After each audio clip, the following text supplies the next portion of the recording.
interviews with business owners and veteran executives who share their wisdom and expertise to help you de-stress, free up time, and make more money. Prophets of IT. Welcome back to the Prophets of IT. I am Jim Punzenberger, your host and the creator of the Managed Prospecting System, looking to generate new clients or new partners through creative outreach. Check out managedprospectingsystem.com. Today, my prophet, he's a veteran of the industry. One of his interests happens to be trading cards. Are those like trading cards as in like baseball cards that's an interest of yours? Yeah. Oh, a multi-sport. Actually, I picked out a few just to show the audience here. Hello, everyone, by the way. I'm Paolo Del Nibletto from Jolera.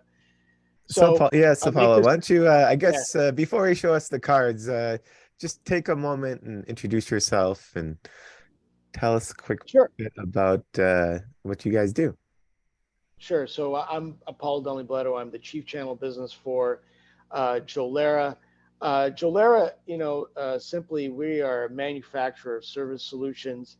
So if you think about it, if you're an MSP and you work with the vendor community on getting products and building out your own solutions and sending them out to market, we've sort of done that all for you. The only caveat to that is we don't have a hardware product. So what we do is fixed cost as a service solutions, predominantly in security, backup, disaster recovery, cloud, and managed help desk. So if you're lacking a certain solution in security, let's say, maybe you don't have the capital or the wherewithal, the expertise, or the people, or maybe you haven't figured out the processes and all that, work with us. We've done it all. We've vetted it through very large customers, very small and small customers as well, all through partners. You still get to be the face to your customer. We just want to be your service partner. So happy to, talk to you more about that if you want to, get in touch with me. Before that, I was a longtime IT journalist. I was the longtime editor for Computer Dealer News magazine, which was the largest IT channel publication in Canada. So sort of the CRN of Canada, and definitely loved my time doing that, interviewing lots of executives and talking about channel programs and how MSPs, can make more profitable business through the IT channel. That's been my career in a nutshell. Cool. So now I'm interested. You got me interested in.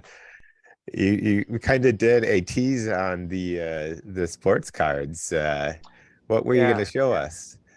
Well, since I was a kid, I collected cards, and and as an adult, you sort of like lose track of that, and then when you get older, you think back and reminisce on some of the things. So it's just memorabilia. So yeah, I did bring in just a few, and I won't take too long, but this is one of my favorite ones. I don't know if I can show you this. Here we go. There, I can see it now. This is Pelé. He just passed away.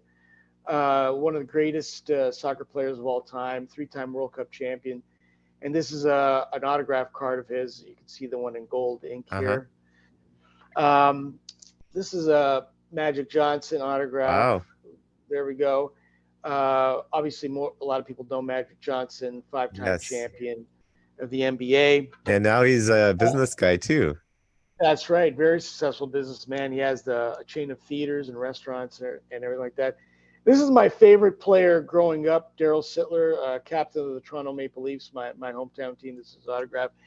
And Jim, I know you're in Milwaukee, right? Wisconsin? Yes, I'm in Wisconsin. So okay, so I wanted to give a card for you.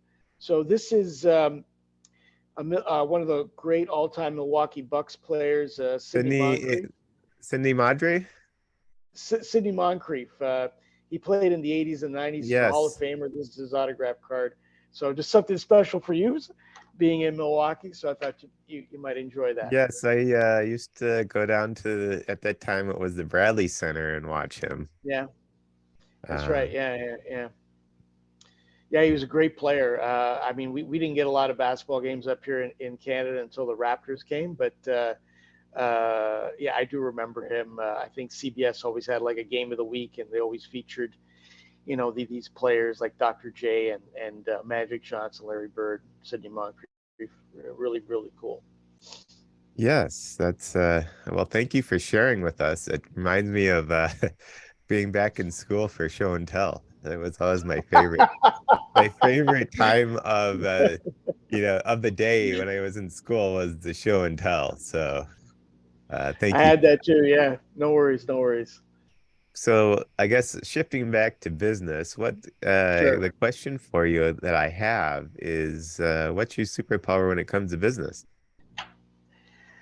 Oh, you know what? I thought really long and hard about this, and the thing that I'm most proud of that I think I have a really great ability to do is build consensus within teams, and I think that's really, really important to get everybody on the same page, have a specific focus that everyone's driving towards, because one thing I learned about joining Jolera and working with channel partners and MSPs is that if you lose any sort of focus, then things sort of break down and you don't really get the outcome that you're looking for. You don't help your customers out.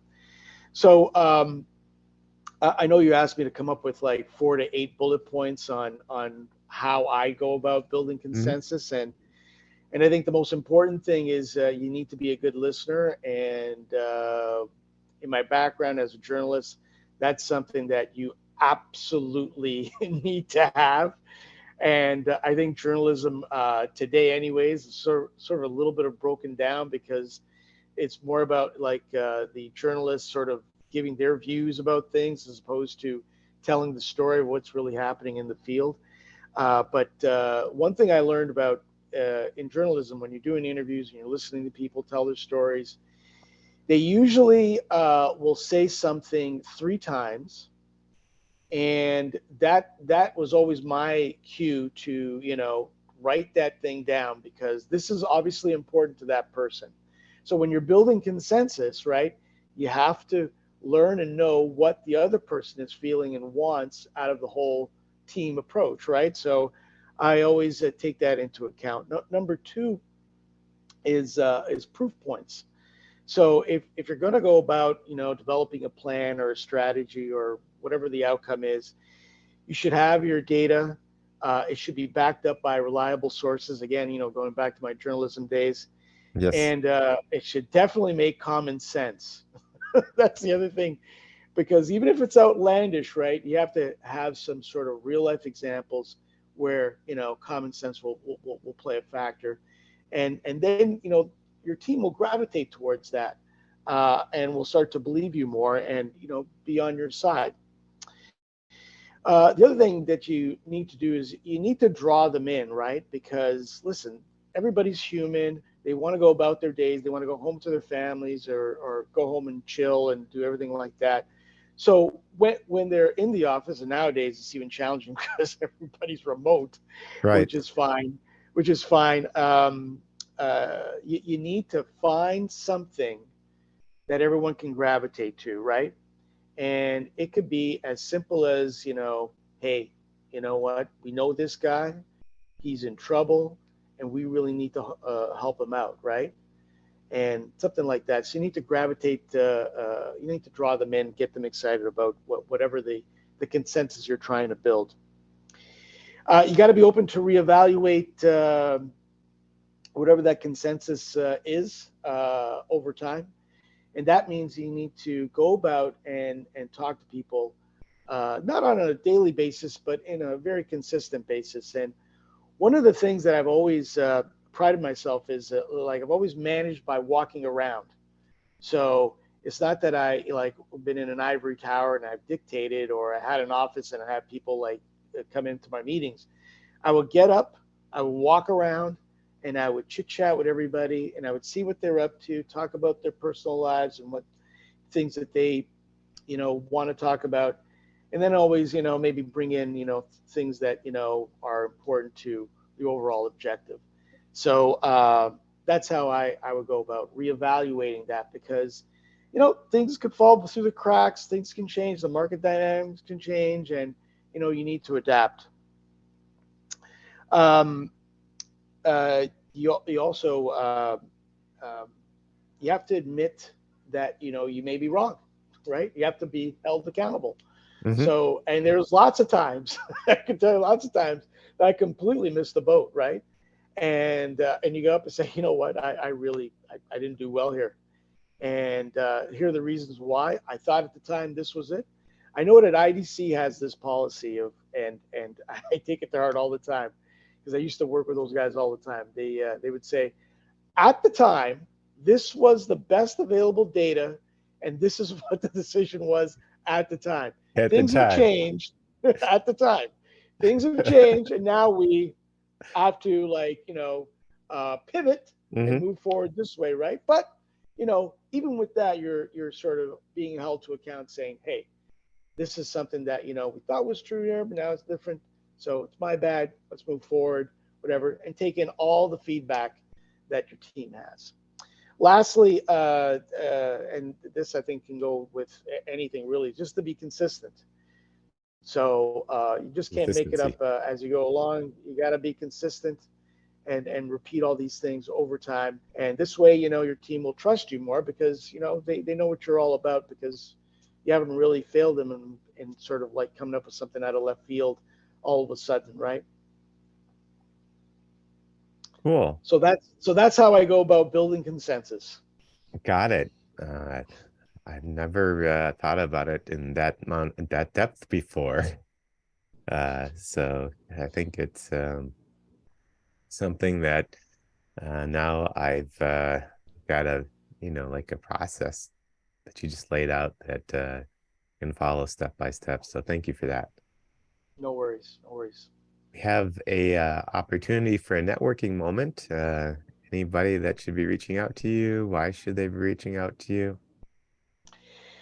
Yeah, I last year so Jolera is a Canadian company, but we're really a global company. We're just based in Toronto.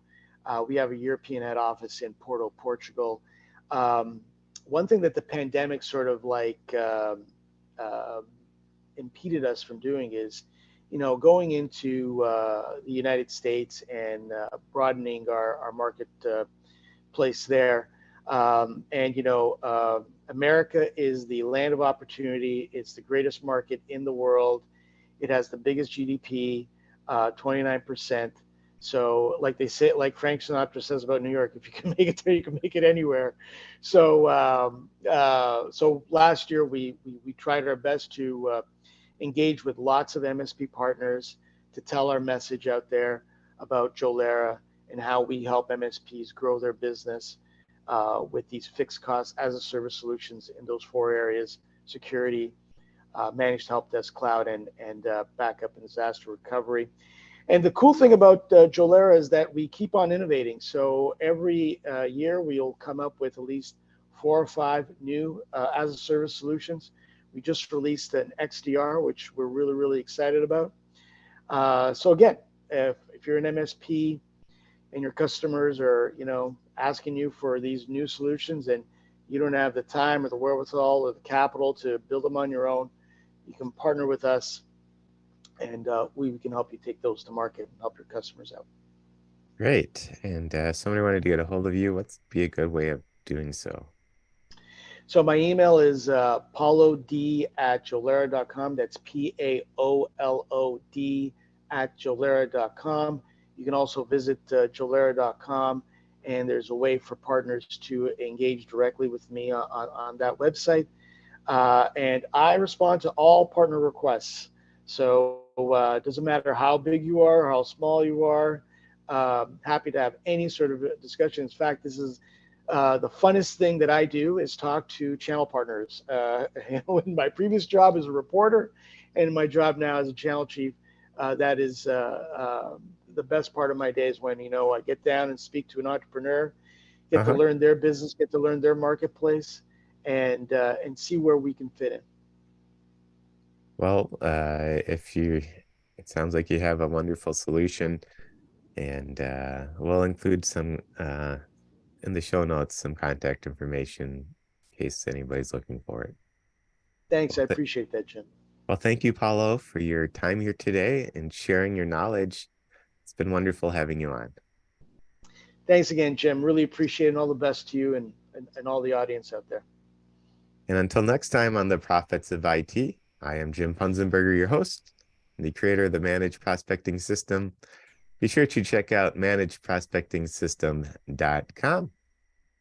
Thank you for tuning in to the Prophets of IT. Please smash that like button, subscribe, and share.